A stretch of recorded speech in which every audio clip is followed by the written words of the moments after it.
Hello and welcome back to another Giant Slayer TFT Top 10 video. Today our analysts will be counting down the top 10 items for patch 1021. There were a ton of item balance changes in the new patch, and a lot of them are, well, a bit overtuned. So expect to see quite a few of them in this list. We'll have to wait and see if there's a hotfix patch to address some of the items overperforming, but for now, we'll tell you which are the best to use. With all that said, let's jump on in. But before we begin, please don't forget to click the links in our description. Give your support to everyone who helped make this video happen. We host many TFT tournaments with plenty of exciting content to come, so be sure to also follow our Giant Slayer TFT social media pages. Alright, let's get back to the video. Kicking things off, we have Gargoyle Stoneplate coming in as the number 10 item.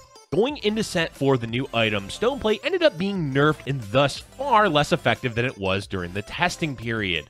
Due to that, it hasn't been performing too well and is mostly just an item that players turn to when they don't have anything better to use their extra chain vest and cloak on. In 1021, they've buffed the item to now provide 15 armor and magic resist instead of 12. Sure, it's not a huge buff, but keep in mind that it's per enemy targeting the unit wearing it, so it quickly stacks up a decent amount. It's not an item that you're going to go out of your way to make compared to some of the other defensive items, but there are a few reasons as you may want to consider it. First is the obvious fact that it does make a frontliner much harder to kill, and that's crucial for slowing down a team fight, especially on a champion like Sejuani that benefits from staying alive longer. Another reason is that the item pairs really well with the ZZ Rot Portal, which was changed to Taunt at the beginning of combat. Put those two items on a frontliner and they'll taunt nearby enemies, thus gaining additional armor and magic resist from the Stoneplate. Another useful item to pair with it is Sunfire Cape, as your frontliner is going to stay alive longer, and thus the damage of Sunfire Cape is going to persist longer. Lastly, with the change to Divine, it's an okay item choice to go for the Stoneplate, as you can make one champion quite hard to kill with the damage reduction of Divine. All in all, Stoneplate isn't the best defensive item, but it is an all-around solid choice, especially when paired with other items like ZZ Rot or Sunfire Cape. Next up is another defensive item coming in at number 9, Locket of the Iron Solari. Locket has had a rough history in TFT, as it's either an item that's far too weak to bother making, or gets buffed way too hard, and the item ultimately gets nerfed. So far in set 4, it's been rather useless, but in 1021, they've once again buffed it to be usable. Whether it's overtuned or not, we'll have to wait and see, but for now, it's doing well. Though it is a bit niche, as you likely don't want to make it in every situation. The times where you may want to consider running it is mostly in the early game, but it's decent to bolster your frontline in Divine or backline for sharpshooters. There's also the potential of it being viable with Moonlight, but the trait right now doesn't seem to be doing too well, so we may not see those two paired together until future patches. Overall, if you want a stronger early game without relying on hitting a specific chosen or high-rolling 2-stars, you can turn to the Locket. The shield is plenty strong on a 1-cost champion to win early rounds and scales well enough until it falls off right around the end of stage 3. Another item that was buffed in 1021 is Chalice of Power, and due to that buff, it's the number 8 item on today's list. Chalice is another one of those items that you may occasionally want to make or pick up from the carousel, but it's not really ever been a priority. We've seen it do okay for Kayn in the previous meta or on a champion like Riven in Dusk. But that may change moving forward in the meta, as it now provides a whopping 40 spell power. Keep in mind that it's not just the main item holder, it also gives the bonus to allies within 1 hex in the same row, so effectively you're increasing your team's spell power by 120. The bonus spell power means it's almost always more effective to build a Chalice instead of a death cap, as you're buffing 3 champions with a ton of extra spell power. It can honestly work in most compositions, since every ability in the game scales with spell power, but you may consider using it in a Dusk build, Ahri carry, or Kayn with Shades. Another benefit to running Chalice is that you can stack it. It may be a bit overkill past 2 Chalices, but giving 80 bonus spell power to 3 champions is a ridiculous amount that can easily win you rounds. And the last benefit is that Chalice is a free use item, meaning that you can build it and put it into almost any composition, so playing flexible is rewarded. Overall, the value you get from running Chalice should not be ignored, and we recommend that you try it out. Next, let's talk about Lunes Echo, as it was another item that received a buff in 1021, and it's coming in at number 7. Lunes is a difficult item to use, as it really only gets value in the early game, and even then that value hasn't been high enough for quite some time. In 1021, they've changed it to do bonus damage to any target that is either crowd controlled or shielded, much like the change they did to Statikk Shiv a while back. But the question remains, does this buff do enough for Ludens? Well, sort of. It's definitely better than it was previously, but it's more or less niche as you won't have an easy time getting the bonus damage since it's based around units' abilities. Certain champions may use it well, like Nami or Teemo, so if you find yourself with one of them early, you can definitely make use of a Lunes with them. We're unsure of the future of Lunes Echo, but for now, it's a passable early item to use if you're aiming to win rounds and have the means to proc the bonus damage. Guardian Angel is still going strong in the meta as the number 6 item on today's list. Good old reliable Guardian Angel is always a fantastic defensive item to build. Sure, there's a decent amount of items made from the sword and the chain vest that you may prioritize, but you will always get value out of a Guardian Angel. It works on a carry or a frontliner and is useful for any build that you can play. The main reason why it's only 6 on the list, and that is, yes, the components are heavily contested from other items. Due to that, you may want to consider Guardian Angel as a mid-game item to play for and not something to worry about prioritizing. Make it if you can, but otherwise wait and see what components the game gives you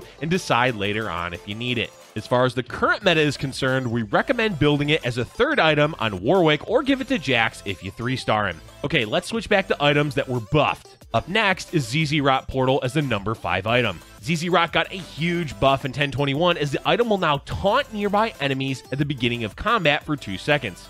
Yes, it actually taunts enemies, which means melee units will run around trying to get in range to attack the unit holding the ZZ Rot. On top of that, it can also affect assassins, so if you're worried about your backline, you can toss ZZ Rot on a tank and have it near your backline to draw aggro for 2 whole seconds. We have to really drive home the point that having a taunt is ridiculously good for a frontline champion.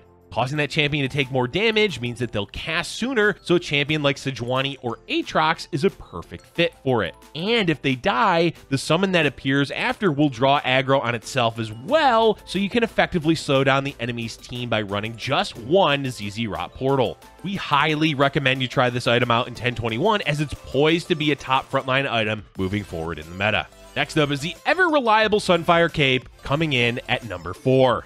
Sunfire Cape is still doing really well in the meta, mainly as a tool to win streak with early game. The main downside of the item now is that the components, Chain Vest and Belt, can be used elsewhere for other items. This means that in the mid-game, you're probably going to see this item made less as other items gain priority the later the game goes. That said, there's few better items than Sunfire Cape when it comes to the early game. So if you're having any issues with losing too much health during stage 1 and 2 and want a quick fix, then try prioritizing Chain Vest or Belt off the beginning carousel to try to get an early Sunfire. Moving on to our top 3, we have Zekes Herald coming in at number 3. Zekes is an item that has rarely been built for quite some time. Sure, you may make it if you happen to have nothing else to make, or if you're stuck with it off of a late game carousel, but it's certainly never been a priority. But that is changing big time in 1021 as the attack speed buff went from 30% up to 40%. Maybe that doesn't sound like a lot, but keep in mind that it can stack and up to 3 of your units will be getting the buff. Factoring that in and just the fact that 40% attack speed is actually a ridiculous amount, it shouldn't be a surprise that this item is being heavily prioritized in the current meta.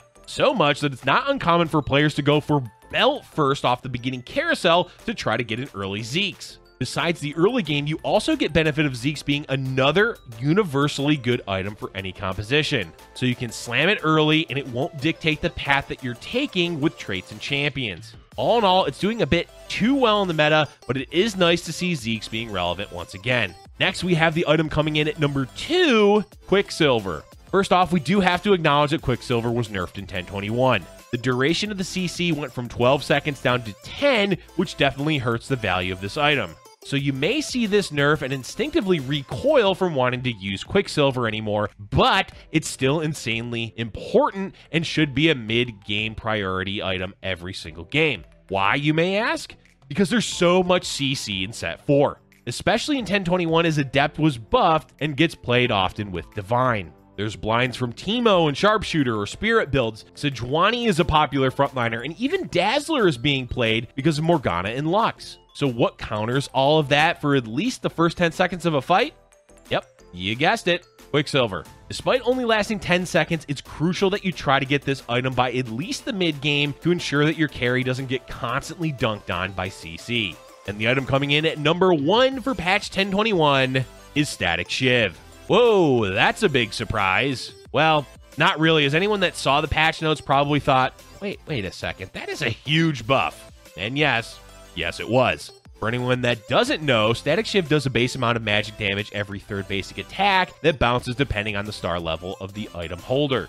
They wanted to make it more interesting, so they made it so that the damage it deals has a bonus amount of true damage if the enemy hit is either shielded or crowd controlled. In 1021, they buffed that bonus damage by a huge amount, as it's now 175 when it was originally just 85. Maybe if it was just the magic damage, that number would be okay, but it's true damage, meaning it can't be reduced. Of course, you may think that the conditions for the bonus damage make it less likely for it to be a problem. But you have to consider that there's a ton of CC in set 4, and even things like Adept or Dazzler can be used to proc the true damage. Mix that in with the Divine buff, and you have a scary-looking Warwick carry that is hard to kill, attacks fast, and does a ton of true damage, and he can CC enemies on his own.